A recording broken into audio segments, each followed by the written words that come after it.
Desert Healthcare District and Foundation presents a podcast that supports your health and wellness where you live.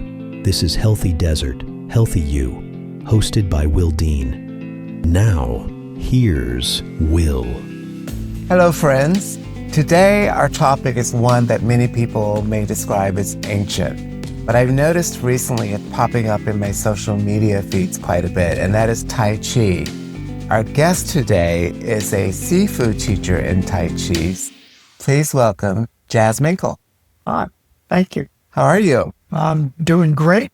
Pleased to be here. Thank you for being here. So I want to start out with the very basic question. What is Tai Chi? Well, Tai Chi is a martial art, or it's a martial art that was derived for longevity. Some guy in the 1300s, back when Rumi was writing his poetry, wrote down on a big manuscript in Chinese examples of the martial arts positions that they were using at the time, with notations on how that would improve longevity. Because he had noticed that the people that were practicing Tai Chi were living longer. Oh, wow. And so that document was the first written, really, documentation we have. Of course, they probably didn't call it Tai Chi then, but...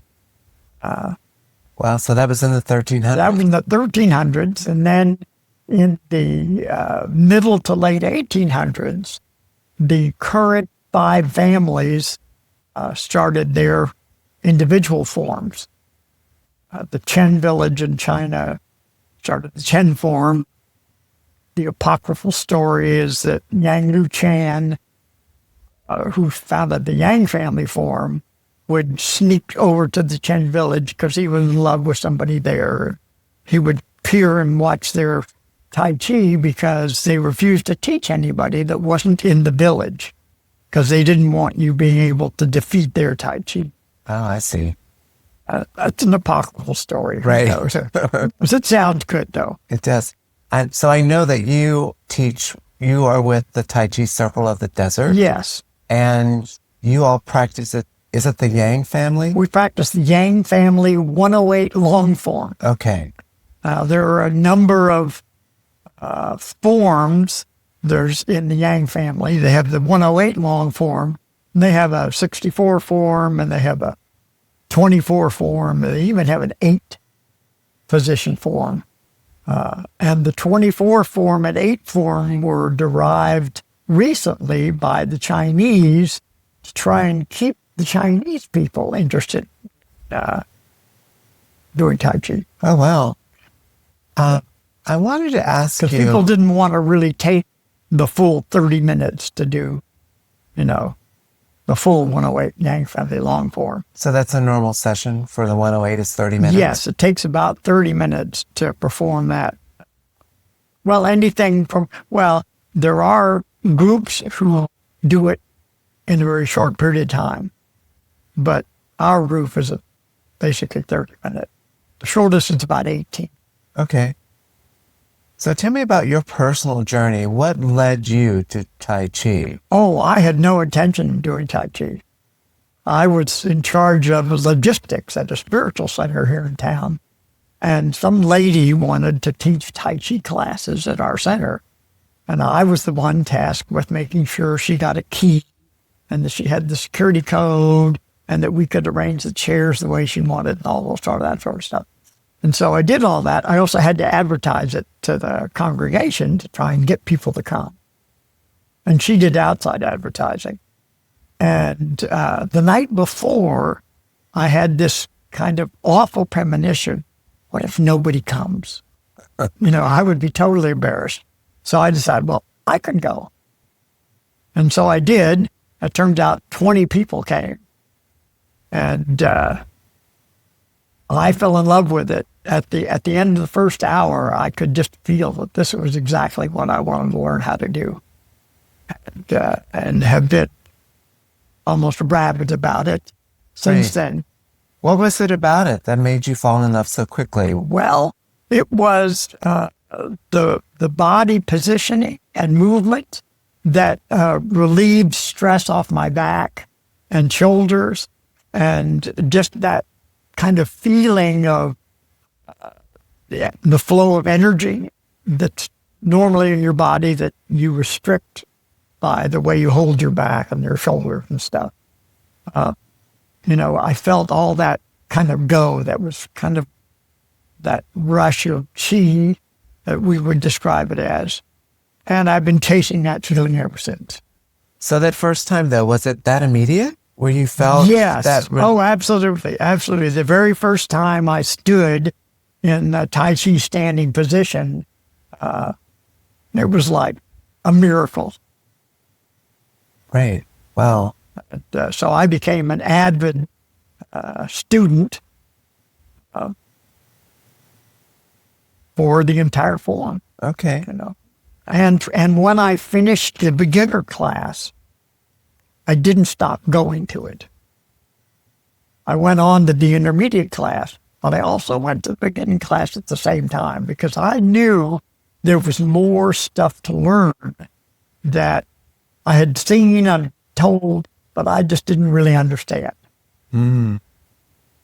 So that explains why there's such a resurgence of interest in Tai Chi, the immediate benefits that you felt. Yes. I mentioned at the top of this podcast that it's coming up on my social media a lot about how this is really the ideal way to work out for men who are aging, men over 50. Yes. Making some pretty remarkable claims about how it benefits you. Okay. So what do you think about that in terms of this being a really, maybe the best form of workout? Well, I wouldn't really describe it as the best. Okay. It's probably one of the best for balance. Okay. Because you really learn how to tune into how you're holding your body.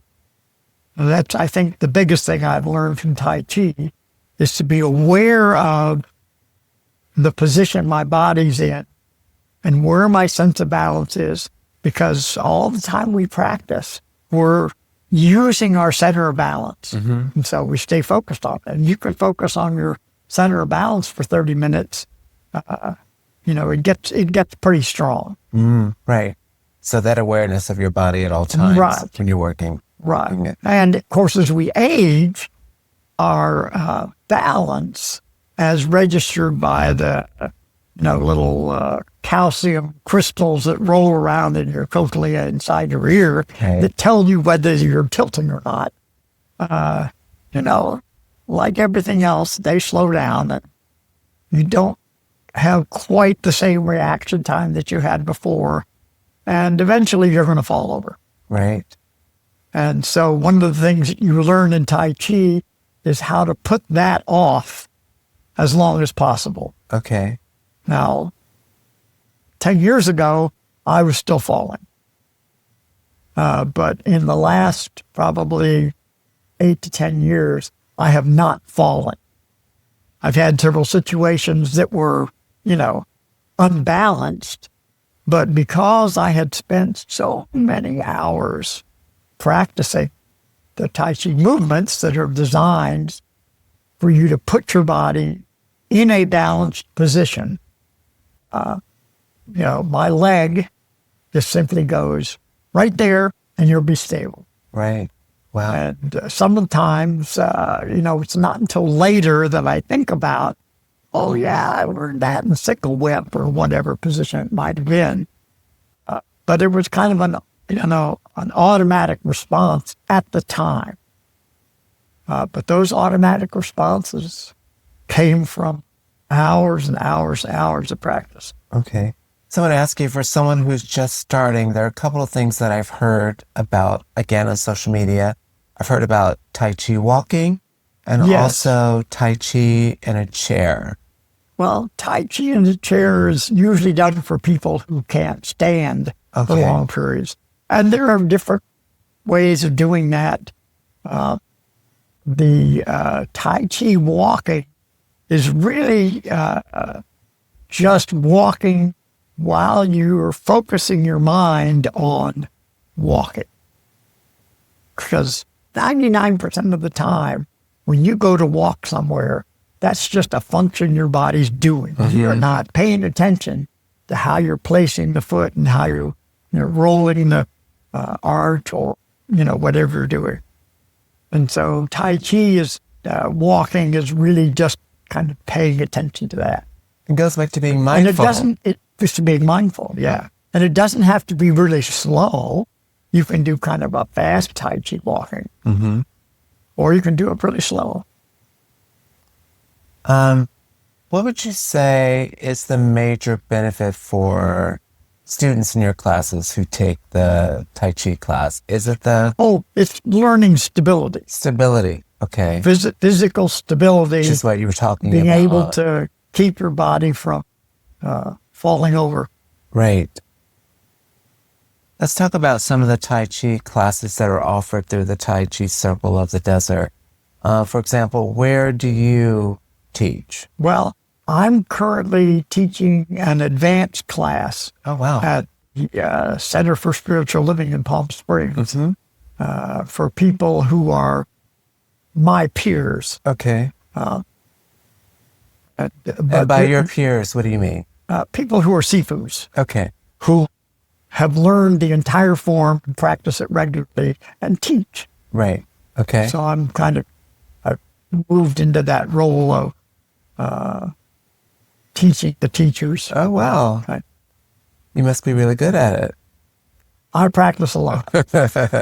I practice every day. Every day? Yeah. Is that recommended? It's really important that you do it every day so you stay grounded in it. So you're always thinking about your body's balance. Right. So when I stand up or stand anywhere, I'm always going to pick a stable Tai Chi position to stand in. Okay.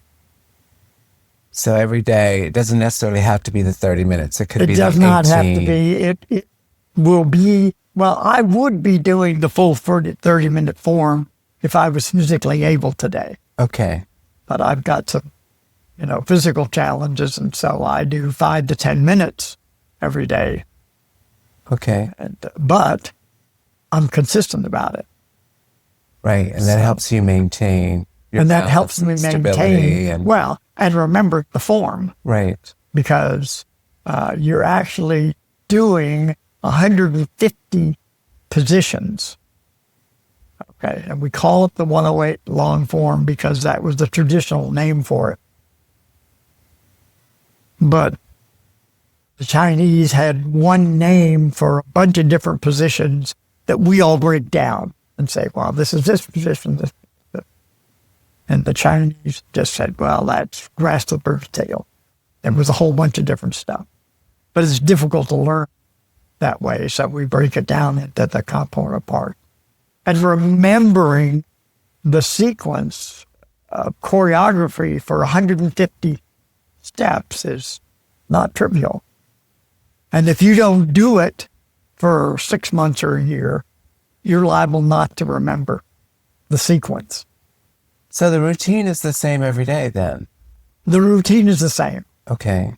Yeah, you're practicing the same thing, the same sequence every day. Okay. And you get better at it every time. And you get better at it every time. Ideally. Now what happens is in the beginning, your mind is spending all its time trying to remember what the next position is or how you move from one position to the next.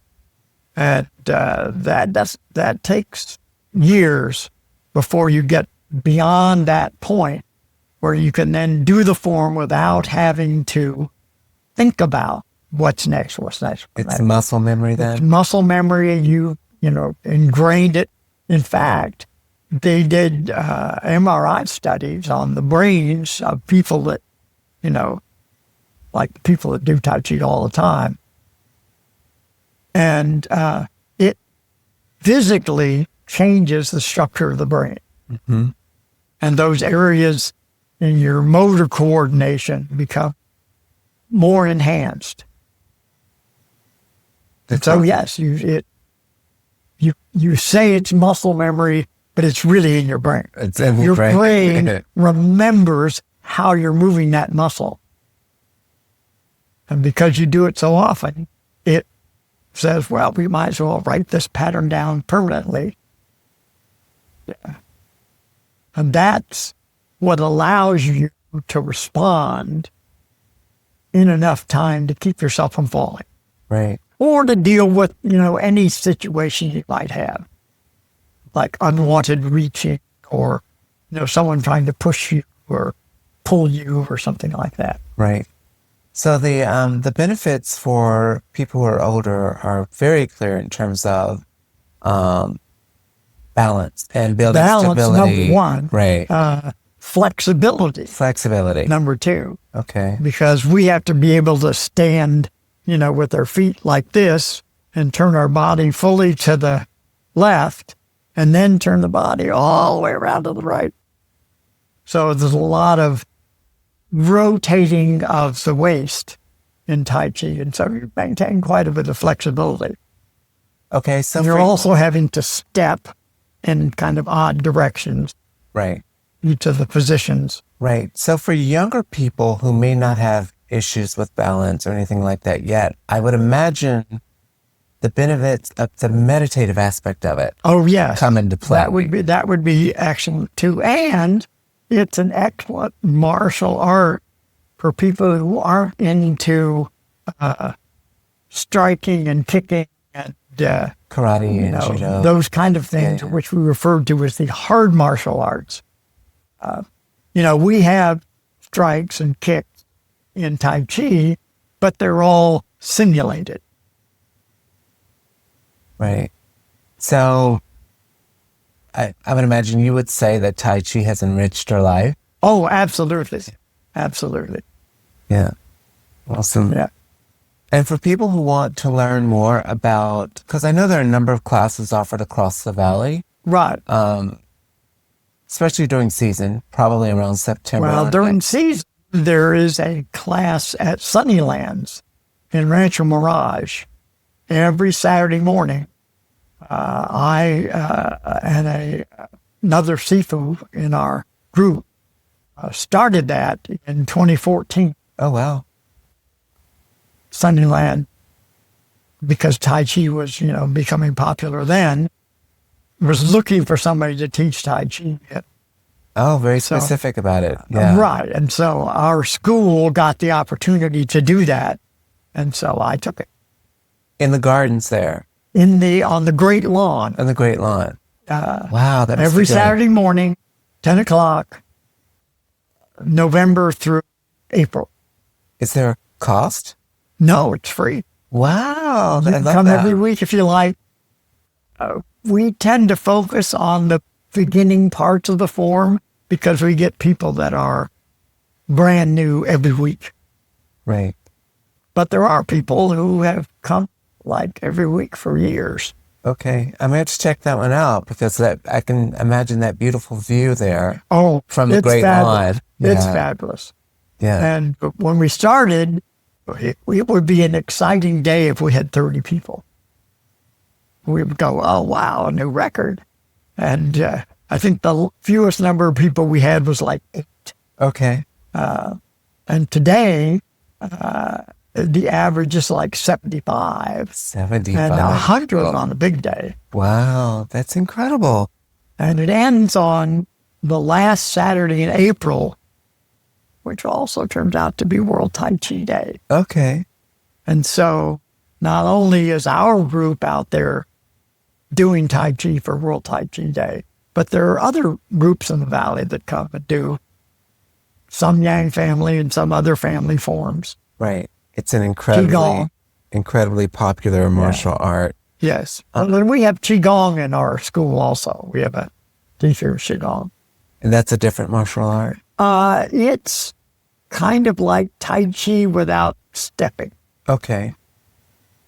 So you're doing a lot of the same body movements, but you don't travel much. You're doing it in place pretty much. You're doing it pretty much in place. Yeah. Okay. All right. That's interesting as well. And our viewers and listeners can learn about this on your website. Yes. And what is that? Tai Chi Circle of the Desert.com.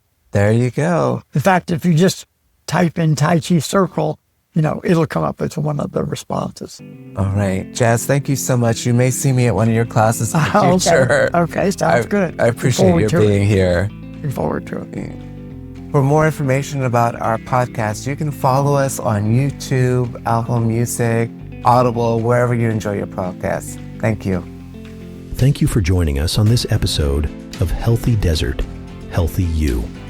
This podcast is a production of the Desert Healthcare District and Foundation in Palm Springs, California. For more information, please visit the website dhcd.org. Our annual conference site is healthydesert.healthyu.com. This podcast is available at most major podcast portals, including Amazon Music, Apple Podcasts, Audible, Captivate.fm, Spotify, and YouTube Music. Thanks for listening. Be sure to subscribe.